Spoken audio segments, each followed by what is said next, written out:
So let's talk about personal boundaries. How many of those are really good at enforcing them, and how many of us might not even have any? If you don't know me, my name's Kirsten. I'm with Water's Edge Tarot, and I'm here today to talk about how to create boundaries.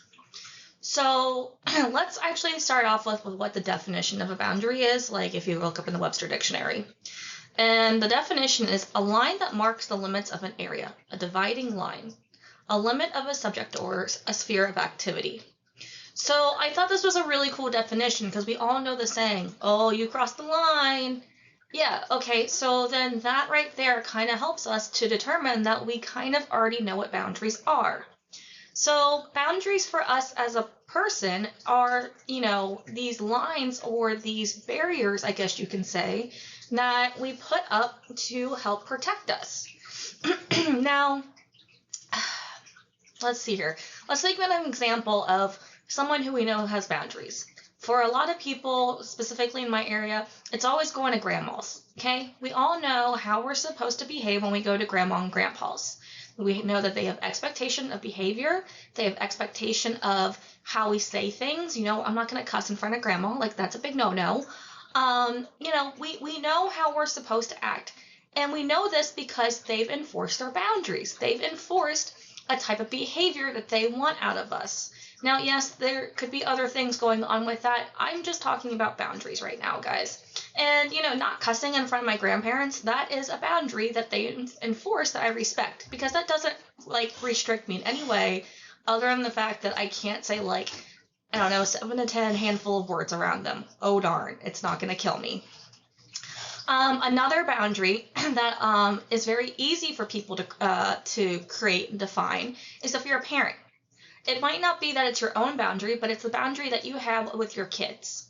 You will let certain people do certain things, and if they do something that is against your boundaries, you have a reaction. You get mad, and you let people know you're not allowed to do that.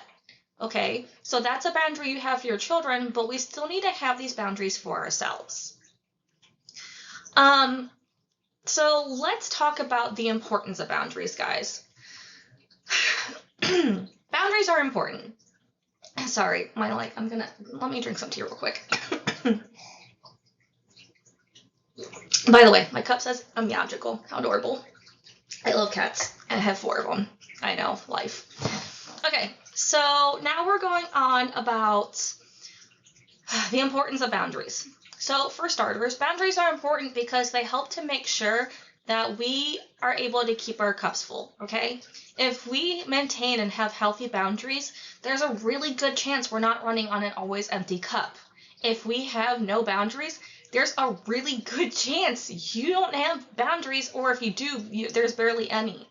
So a person who has good boundaries is going to be able to say, hey, no, I need to get A, B, and C done before I can do that.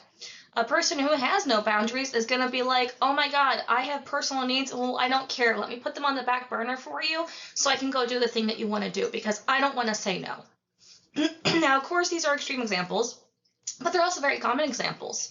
If you think about it, people pleasers, no boundaries. I know, I was one. I had no boundaries. My teenage to high school years, I would do whatever anyone really wanted me to do or go along with, as long as it wasn't something that was going to land me in jail. That was literally my only boundary. Is this thing going to cause me to go to jail? Okay, no, then let's go do it. I didn't care if I had homework. I didn't care if, maybe this was going to make it hard for me to, buy groceries.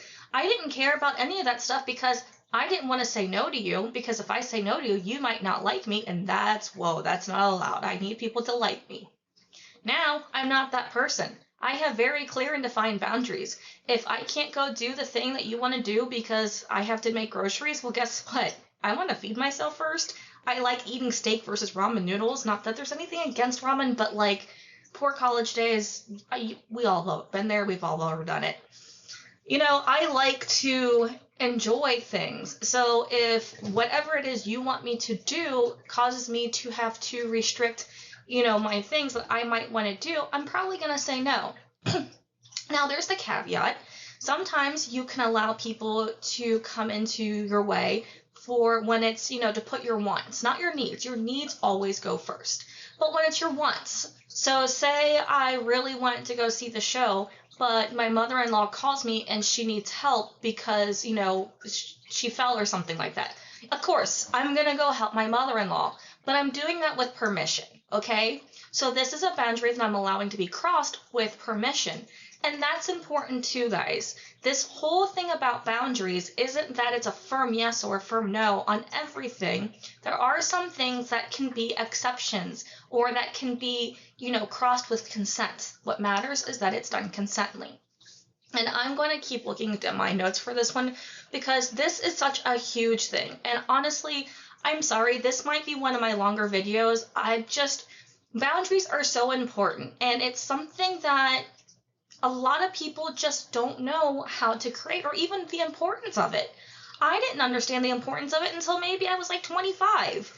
And even then, it wasn't necessarily easy for me to, put in place. I was one of those people pleasers who, was more worried about people liking me and who was more worried about saying no to people because I might hurt their feelings than I was taking care of myself. So yeah, this also has to do about self-worth.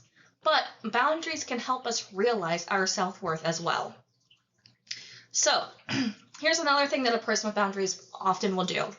If you have no boundaries, you're probably going to rationalize other people's behavior for treating you like shit. Okay? And I'm not saying this because, I'm not saying it just to say it. I'm also saying it because A, I've done it, but also too because it's very common. If we A, don't have self-worth, B, we don't want to believe that people will treat us like shit because, they think of us that way, which they might not, but we also don't have the self-worth to say that I'm not to be treated this way and I deserve better. And that's the problem. So let's go back to, the rationalizing excuses away. So say someone snapped at you in front of your friends and family. Oh, it's okay, they were just having a bad day. No, bullshit. Hold them accountable. They shouldn't be snapping at you. If they have a problem, they should talk to you about it outside, somewhere else, not in front of the crowd that you're with, okay? Or if you are outside, go inside and talk about it. Or don't even talk about it at that point. Talk about it another time when it's just the two of you.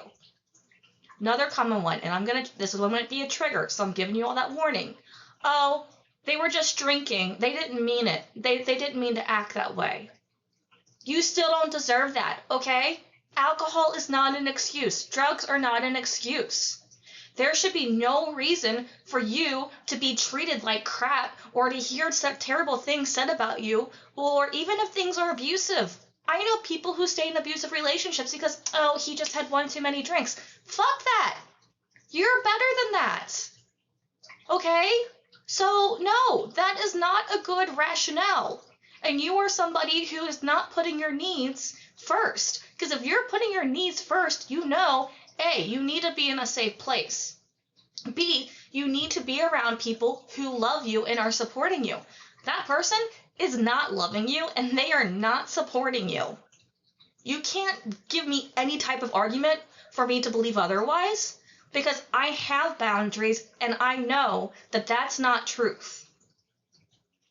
Another rationale is, oh, they were just really hungry or they were just really tired. We'll talk about it tomorrow and everything will be fine. Okay, so this one's more subtle. You're going to talk about it tomorrow, everything's going to be fine. But is this a repeated behavior?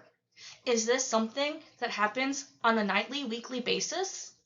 Because if this is this repeated behavior, I don't care if they said sorry. They keep doing it. And you keep letting them do it because you have no set boundaries. Okay, now that we've talked about what lack of boundaries look like, let's kind of talk about the benefit of boundaries. Again, guys, I know this is a lot. I'm sorry, but this really needs to be talked about. And if this is tough love for you right now, I hope that you're receiving it with the love I'm intending to give. So first off, we're going to start, if you start setting self-boundaries, you're going to find yourself having better improved self-respect, okay? Because you're going to realize what you are worth. You're going to realize what truly is meant for you. Maybe that means you realizing what loving yourself actually looks like for the first time. Maybe that's you realizing that I don't have to starve to, go hang out with my boyfriend who, never actually helps me in any financial or even emotional way. Even down to the simple things. It doesn't have to be an extreme situation. It could be you realizing your own self-worth, that you don't have to go help that friend study for a test when you have another test that you really need to work on. Okay? It can be that simple. And when you put yourself first, you're going to fill your cup so you can help others. You can't give from an empty cup. Okay? If you do, you're burning yourself out and you're probably spending your health, which if you've done anything with me, you know that spending your health is the last thing that any of us want to do. You know that that is something that we're not supposed to do. So let's improve our self-worth. Let's find our self-esteem. Let's learn to stand in our power. Another one is improve relationships. Okay? So improved relationships is one of those things where people are going to be like, yeah, but if I start acting this way, they're going to leave me. Okay, that person probably is not good for you anyway, so let them leave, and you'll find better relationships. But then, what about those people, too, that are crossing your boundaries, but they don't even know about it? The person who was asking you to study to help them study, they might not even realize that they were crossing a boundary, or that they were stepping on something that you needed to do because you just never communicated it with them. So now you have this resentment towards them, and they're like, yo, if you would have just told me, I would have been okay. I'm sorry. Next time I'll be more conscious about it. And sometimes that's what happens. It doesn't have to be an extreme, I'm going to set this boundary, this person's going to leave me. It could just be, I love you, I need to do this first for myself, and the other person saying, okay, thank you for letting me know. And now I know there's some of you out there that are saying, Kirsten, that's never gonna happen. You don't know my life. You don't know my scenario.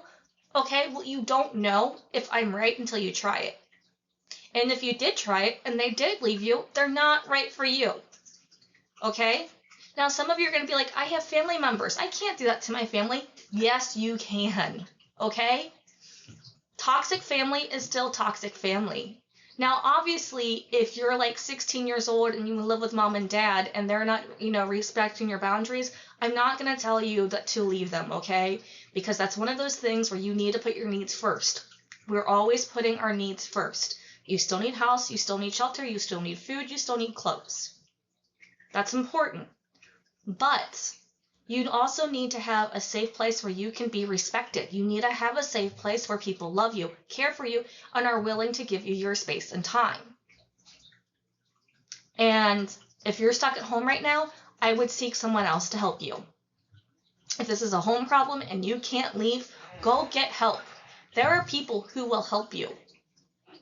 Find those people.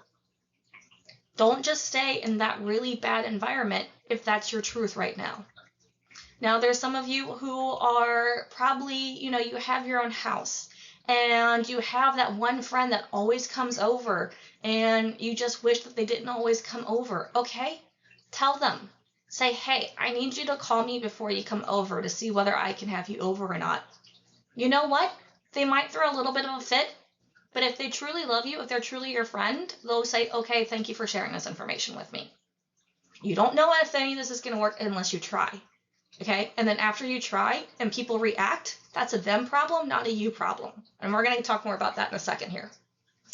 All right, if we have strong boundaries and we maintain boundaries, this also helps to reduce stress. Now, this is after we've already been maintaining our boundaries. This isn't like the moment we lay them out, we're going to everything's going to fix itself. This is, I'm laying my boundaries down, I'm enforcing them, and now people understand what my boundaries are. So for me, for example, I don't allow certain toxic words or behaviors to be to happen in my own house, let alone in my presence. And I have some friends who do and say things that I don't believe, and they know not to say that in front of me. And I'm not saying you can't talk about certain religions or philosophies. No, I'm talking about the toxic words that no one needs to say. I'm talking about, toxic views that need to get thrown out. I don't like verbiage, and I don't like views that look down on people for just being beings, for just living. And, I understand that everyone's their own person, but that's not going to happen in front of me, nor in my house. And so they know that if they're going to make a joke that they probably shouldn't be making already, not to make it in front of me or to make it in my own house. And if they do, I call them out on it. And I expect an apology, and I don't want it to happen again. Like, it's that simple. And that might sound harsh, but that's who I am. That's my truth. Another boundary that is real easy for me. You call me at 4 o'clock in the morning. Okay, first off, unless you're like a select few of people who are literally starred on my phone who are able to pass through the do not disturb, I'm not going to get that phone call because I don't do those anymore. Okay? I don't do drunk dials at 3 o'clock in the morning. That's not me anymore. And if you're one of the people who are starred on my phone as special, you know not to abuse that because the first time you do, you're done. Now, if you call me at 3 o'clock in the morning and you're one of the people started on my phone and there's a disaster, yeah, I'm going to force myself out of my sleep, be there for you, okay? But that is a boundary I've created. And if that's tough love, that's tough love, but I value my sleep. I need sleep, sorry. And the last one that I want to talk about, the last benefit of having self-boundaries, is just stepping in your power, feeling your own personal growth and knowing your confidence and knowing that you're worth being treated with love, respect, and getting the things that you desire because of that. So if you have self-boundaries put in place, if you know that 100% I am who I am and I deserve what I deserve to, and how to be treated, then you're not going to have to worry about the person who's making catcalls on you on the street. Because guess what? They're not worth your time. Walk on. You're going to be at a restaurant and someone's going to come to you and say something and you can ask them to leave your presence. You don't have to make yourself make small talk with them because, oh God, there's a red flag, but I don't want to hurt their feelings. Screw them. You're already standing in your power. You don't want to be a part of that? Move on. You're at a family function and your family starts talking politics that you don't believe in? Walk away. Go play with the kids. Kids don't talk about politics, and if they do, they, for the hell of life, really don't know what they're saying. Like, sorry, if 8-year-olds are talking about, the president and everything, I'm sorry. Their minds are being brainwashed by their parents. They don't know any better. Talk about G.I. Joes or Power Rangers if those are even still a thing for kids now. I think it's Bluey now. Bluey's pretty cool. I like Bluey. But anyway, that's my point. Walk away from it. That's not your problem anymore because you have the set boundaries. Now, let's talk about what happens once we start putting boundaries into place. So I'm going to help you learn how to create boundaries in a minute, but we're going to talk about what happens when we first put the boundaries into place. And then we'll talk about creating them. When we first start putting boundaries into place, there's going to be resistance. There's going to be guilt. You're going to feel bad that, well, I always did this for them and they're going to count on me to do that. Well, again, that's a them problem. It's kind of a you problem because you've allowed yourself to be a doormat, but you're stopping the problem when you say no, okay? The first time you say no and hold your boundary, it becomes a them problem. It only becomes a you problem if you keep letting them do it. It becomes a them problem when you say no, when you hold that boundary.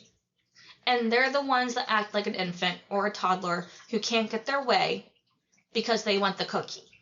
And if they throw that fit, let them throw the fit. That is a them problem. You need to put you first. And if you say no and then they throw their temper tantrum and you give in, you're not maintaining your boundary. Let them throw the fit. Tell them they can't get the cookie. They're big kids, they're adults, they can go get their own cookie now. They can go find someone else. You are not their doormat. And then there's just the guilt in general of, what if I do this and something bad happens to them? Or what if I do this and, they don't want to be with me anymore? Or what if I do this and stop? If you do this, if you maintain this boundary, you're doing what's right for you. Everything else is a them problem. Their reaction, how they handle it, is on them and a reflection of them and what they're going through and how they see the world at this time. Okay? So don't worry about them. Worry about you. This is what this is about. All right, the next one is fear of conflict. And this is a big one for people pleasers. Again, I was one. I remember. And it's one of those, well, no, I don't feel like going out with you tonight. I'm sorry. Oh, come on. I don't want to be lonely. I'm sorry, I still don't want to go out with you. Well, you don't want to go out with me because you never liked me and yada yada. Okay, yeah, we've all had those friends. We've all been there. Conflict doesn't have to arise. And if conflict does arise, again, that's a them problem. If you're trying to avoid a fight or an argument, walk away from it. Don't even, you can say no and then walk away. And if they do say, if you do say no and they decide to throw their fit, don't engage. Okay? I know that fear of confrontation is a very real fear, and it's really something that is hard to work on. But if you're not giving yourself what you need, if you're allowing yourself to just do whatever or take care of whatever or be part of whatever because, you don't know how to maintain a boundary, then you need to learn to just get over this fear of conflict and find other ways to cope with it. And I don't know what that looks like for you, but you know what that looks like for you. So let's not worry about the conflict. Let's just know that we said no and find ways to maintain that no. If that means no and I'm leaving and I'm going in my car and driving away from you for a while, fine. If that means no and I'm going to hang up the phone and I'm going to ignore the 50 texts that you're going to send me that night, fine. Find a way to say no and walk away with it. But don't just avoid holding up your boundaries because you're afraid of conflict. Please. All right, so those are the big ones that I wanted to talk about. Now, I want to kind of help you learn how to make boundaries, okay? And this may seem silly, and a lot of you may be like, Kirsten, this is the dumbest thing I've ever heard. But this, what I'm about to tell you, is what helped me make boundaries in my 20s. And it's one of those things where this thing has evolved and changed. So, what I'm going to show you now and the boundaries I put in place now aren't the ones I had as an early 20-year-old. And I didn't have boundaries before my early 20s, so, I can't even go further back than that, because this is seriously something I didn't do until I became an adult. And I learned to understand what boundaries even were, and I decided I wasn't going to be a people pleaser, and I wasn't going to be a doormat. So, first, you're going to get out a notebook. Okay. And I'm calling this the boundary shield, and you guys are more than welcome to do it. You're more than welcome to share it. If this helps anyone, or you can help anyone with this, please let them see it. So, this is the boundary shield. Big circle on your paper, okay? And then on the paper in the middle, so right here in the middle, we're going to put things that we always allow. So for me, for example, I always allow hugs. For the most part, even if I've only known you for 2 seconds, as long as you told me your name, I'm going to allow a hug. Free food from friends and family. I put from friends and family. So free food from friends and family, because I love food. And I mean, unless my fridge is over flooding with food, I don't think I'm ever going to say no. Let's see here. What else do I allow? Oh, I always allow love. Just general love. I don't care who I get it from. Love's love. I always allow educated discussions and debates. And the reason why I put educated is because I'm not going to have a debate or a discussion with someone who's closed-minded, who's not open to, learning new things. Because if I'm going to talk with you about something that might be political, whatever the word I can't say right now. If I'm going to talk to you about any of that stuff, I want you to be able to have an open mind so we can learn from each other. Okay? That's my point. So this is what my shield looks like so far. The things that I always allow. And, I'm real kind of specific about my wording too, because the educated part, I don't want a closed-minded conversation. I want an open-minded conversation with someone who's educated and willing to learn, because I'm also willing to learn. All right, guys. Now we're going to use the actual line of the shield, okay? Now this line of the shield is what I will allow with consent. So it means A, you have to ask me first, and then B, I have to agree to your terms. And this doesn't have to be complicated, but just consider what it is that you want permission for. So, okay, one of mine's going to be dinner invitations. And what I mean by that is for the most part, if you're friends and family, I have an open house policy. If you need to come hang out with my house, I'm here, come on over. But don't always expect me to feed you. So if you're coming over and, you just last minute decided that you were going to pop in and I already made dinner for the evening, guess what? I'm not going to make another dinner. I might, allow you to eat some of my leftovers if I have leftovers, but I'm not making you more food. Sorry. Like, call me beforehand and then maybe we'll talk. And if my answer's still no, well, then you can come over, but you're not getting fed. Another one is, let's see here. All right, I already talked about one of them, but I'm going to write it down. Middle of the night phone calls. So, obviously, I've pretty much created the boundary of no if you're not on my starred list. But if you are on my starred list, you have one chance to show me that you're respecting this boundary. If you call me because, your car broke down and you're deserted and you headed out drinking and you literally tried, and you need me to come help you, fine. That is a reason that you need my help. But if you're calling me at 3 a.m. because you just want to talk because you're lonely and you have no one, no, that is not okay. So you have one chance to ruin that ability. And if you ruin it in that one chance, it's done. That is a very important one for me because A, I really value my sleep. And B, my friends don't even really go out anymore and drink. We're all like 9 o'clockers now, which you can call it what it is. Okay.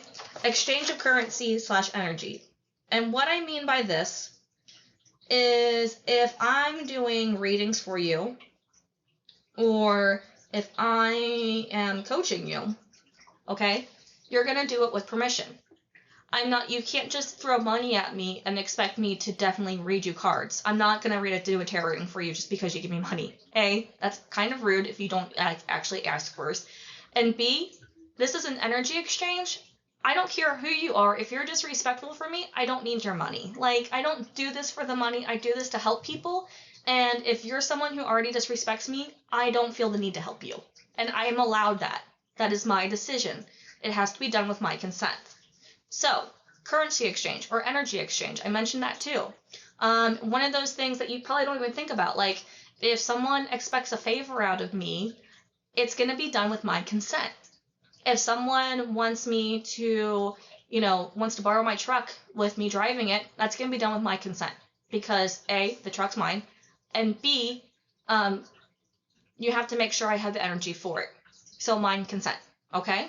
So this is what the shield looks like now that I've written down what I want for consent. The last part goes on the outside of the circle. And this is stuff I will never allow. Hands down, no excuses. If you do anything on the outside of this circle, we're just done. So straight up, lying, cheating, stealing, abuse of any sort, toxic words or behavior, and I already talked to you how I felt about that.